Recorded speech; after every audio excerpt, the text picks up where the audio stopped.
La Confederazione Nazionale delle Piccole e Medie Imprese del Veneto chiede a gran forza l'autonomia della nostra regione per avere, dice, più risorse e poterle così gestire direttamente in loco e alleggerire anche la parte burocratica delle imprese con la famosa banda larga, da cui siamo ancora molto lontani. La richiesta al governo centrale con una videoconferenza stampa congiunta con le consorelle dell'Emilia Romagna e della Lombardia, regioni che con il loro PIL rappresentano il motore trainante d'Italia. Credo sia un momento importante per il Veneto, proprio per fare quel salto di qualità che ci serve, ma ci serve proprio perché abbiamo bisogno di più investimenti, abbiamo bisogno che ci sia la regione che sostiene lo sviluppo economico, che sostiene le imprese, le piccole imprese, che sostenga il sviluppo anche di infrastrutture che servono al nostro paese.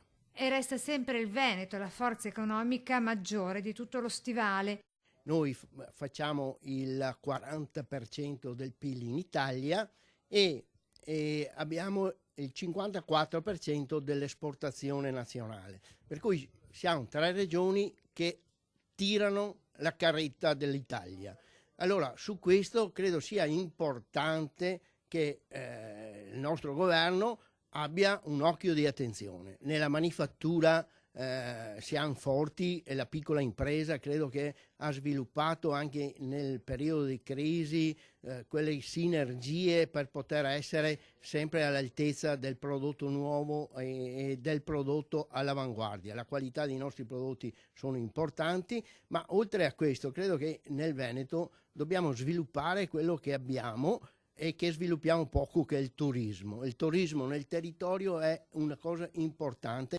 Ed è subito polemica con le regioni del sud, Campania in testa, i timori sono quelli noti. È incapibile che pensano che avendo l'autonomia queste tre regioni portano via risorse a loro. È inevitabile che ci sia questo tipo di contrapposizione, ma io credo invece che non deve essere una contrapposizione, ma deve essere uno slancio per tutti.